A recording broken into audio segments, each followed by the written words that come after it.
Hi, I'm Danica Tormolen, VP of Group Content for Informa Connect, and I am reporting for Trade Show News Network. We are joined today by Martha Donato, who is the Regional Director of UFI North America. They just recently had the UFI Americas Conference, and it was held September 10th through the 12th in Monterey, Mexico at Cinermex. And it was attended by 170 exhibition industry leaders from North America, Central America, and South America. So it was the first time that UFI brought these members and industry leaders together from all these areas into a combined event. So first off, welcome, Martha, and we're anxious to hear all about the event. Thanks, Danica. I'm really excited to share the information with your audience, and thanks for inviting me.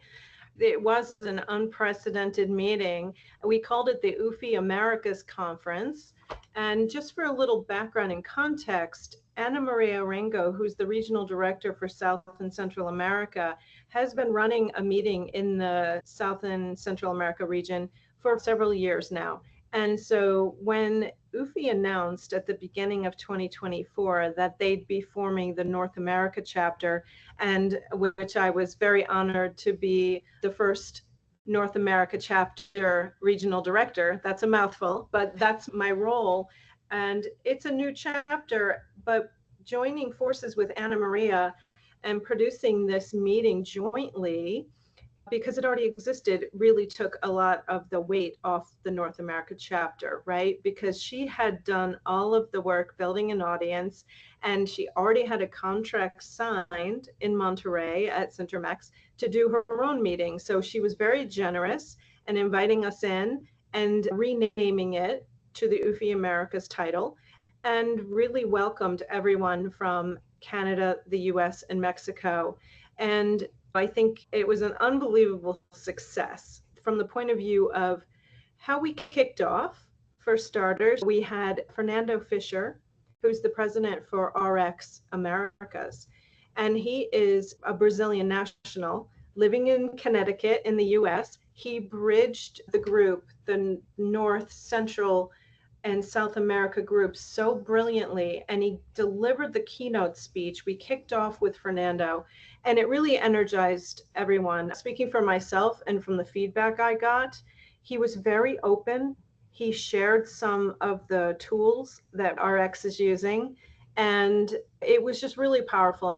I saw. So his keynote session was talking about the exhibitor last mile concept, focusing on supporting new exhibitors with fair pricing, strategic locations, and tailored solutions.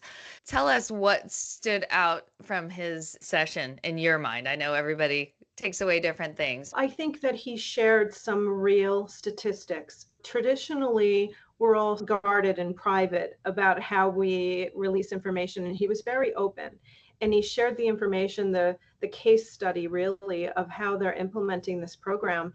And it was just a really open and insightful way to view the data that he shared. And he brought it back, like you just said, he brought it right back to our customer. And how are we servicing our customer? And is everything we're doing focused around that as our primary goal?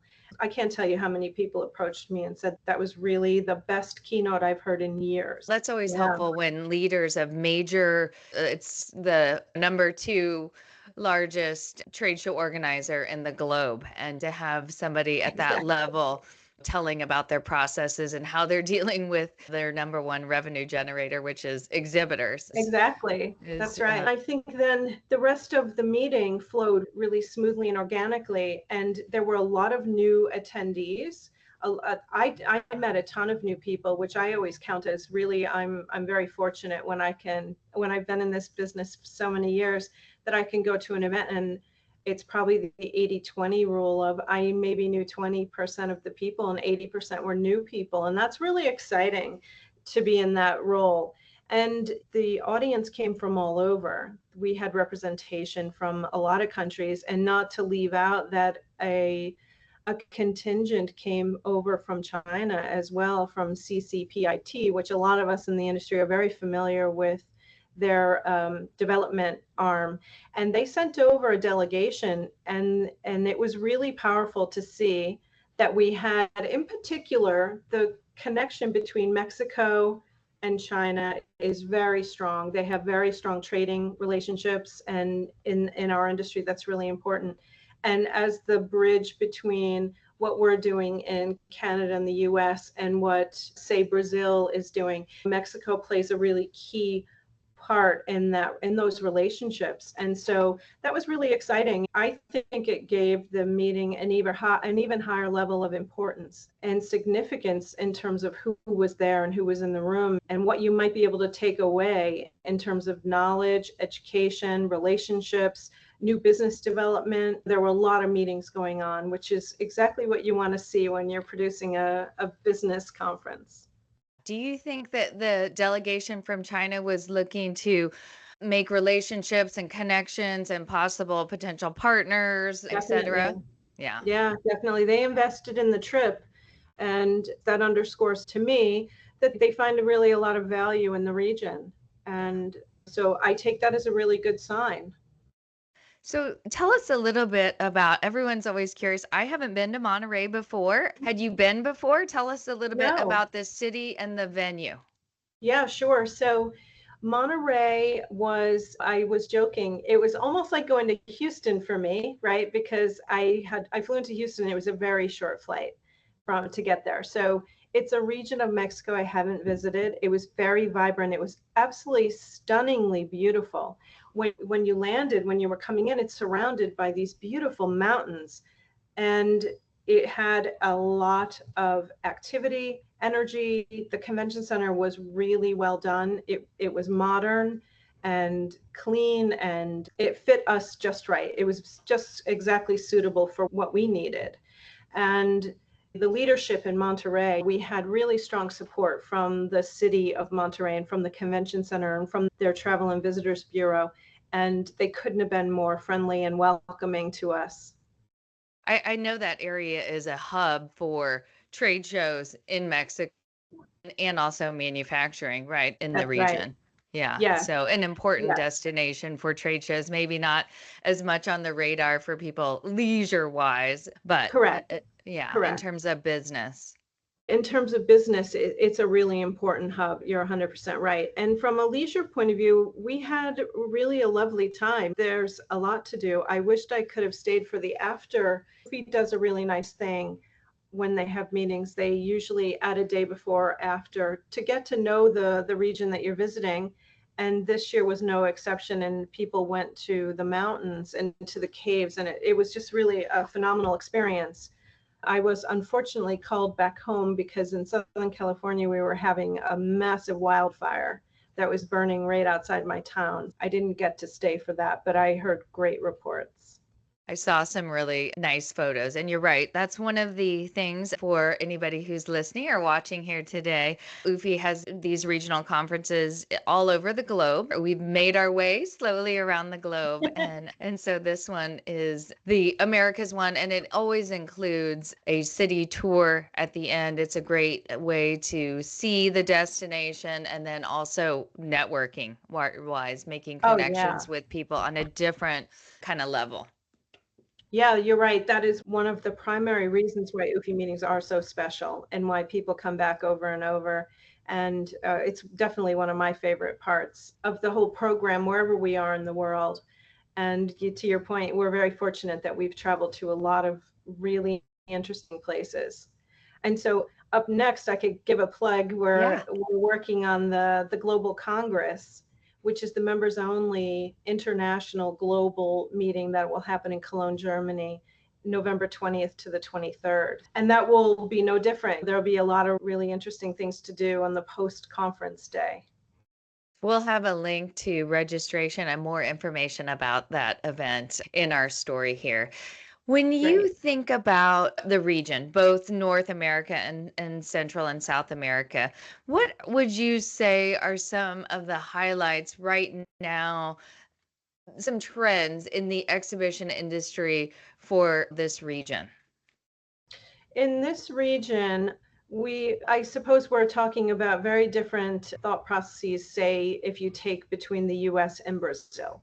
It's just a different market. And I think learning what the drivers are in each region is the reason we meet, right? Some of the trends would be in common, though, would be around experiential, right? We talk about that, but a lot we talk about that, but to actually see what people are doing and what does that look like, and how are we going to rethink, and how are we going to attract attendees and exhibitors to come to our events. And I think all roads have been pointing to, we need to make it more experiential. And that's in fact just what we're talking about when UFI has the stay an extra few hours and we'll set up something really special that embodies the region that you've traveled to. All of that matters to people, that there's more than one reason. Of course we're going because we're doing business, but if there's other experiences that can shape our time at the meeting, then let's do it. And I think I see that across the board. That was a lot of the conversation. And a lot of what Fernando was talking about in his keynote, he made reference to, they have the PGA show that a very large show that they produce in Orlando. And he talked about how they decided to add a concert. That was one of the elements of a very high profile artist in the exhibit hall. And he talked about how that really enhanced engagement. People loved it. It was another reason I'm going, because this is my work, but I'm really excited to go because I get to go to this concert too. So, that was the theme I think that people are picking up and running with. Interesting. Can you also tell us some of, when you look at, I know that there was a recent UFI Global Barometer as well, and I'm sure you're well versed in, where are some of the hot spots? Who's doing really well or exhibition wise in this region? In the US always is leading.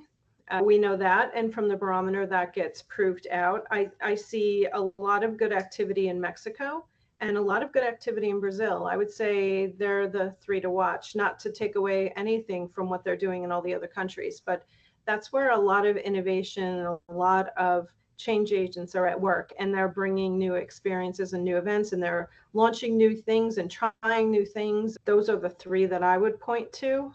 Definitely in the US, because we represent such a large market share, it makes it harder to make broad general statements, right? Because we do have so many events. But I think that idea of creating more experiential value for attendees is really critical in all those regions, and it's pushing them forward and helping them grow.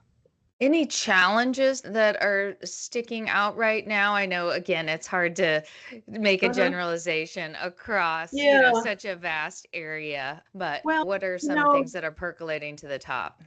We struggle with the same issues that everyone is struggling with, which is a workforce that needs to be trained. We were suffering a shortage of qualified workers, and that's hitting every single market. That's not unique to any one country or region. That's one very important one. And we did talk quite a bit about how we're going to train a new workforce. And UFI is doing a lot of good work on that front on education. We talked a little bit there about how they had just come off their first program that they produced for Saudi Arabia, which was something of a 101 level, using US descriptors for how we describe higher education, a 101 level program that was produced by UFI and presented to Informa in Saudi Arabia, to a group that they had there. So they're doing everything they can to keep up with this shortage of qualified workers. And the other is, we always have to be mindful of sustainability. And that's a challenge in a lot of regions. There's cultural and economic realities around creating more sustainable practices that we talk about, but now we start to see some positive movement in that regard. So that's good, but it is a challenge. There's no question. And there is no one size fits all answer for how we're going to fix it. You can't wave a wand and say, okay, here's what you do, and everyone does it. It's just not that simple. Some venues in particular are owned by cities or states, and some are independent, and there isn't one model. It is a big challenge. And there are also so many different sides of the industry, like you just pointed out. So all different skill sets. When you look ahead to next year, or what you're working on, what's the plan for this meeting? Are you going to have it again together? Or have you gotten that far yet? My colleague Anna Maria, I would have loved to have on this interview with us, but she's actually in Brazil working on the 2025 plan. So nothing to announce quite yet, but she's working very diligently. And I think, speaking for myself, I really enjoyed collaborating with her and her team. And if they said this is something we want to repeat and we're going to do UFI Americas again, I would put my hand up and say yes, absolutely. It was a really good Yeah. experience, and I'd love to continue it. Thank you so much for your time today, Martha. I really appreciate your Thank you, insights Danica. into the regional meeting. And we'll again include a link to the UFI Global Congress and information about the dates and registration. Fantastic. Thank you very much, Danica.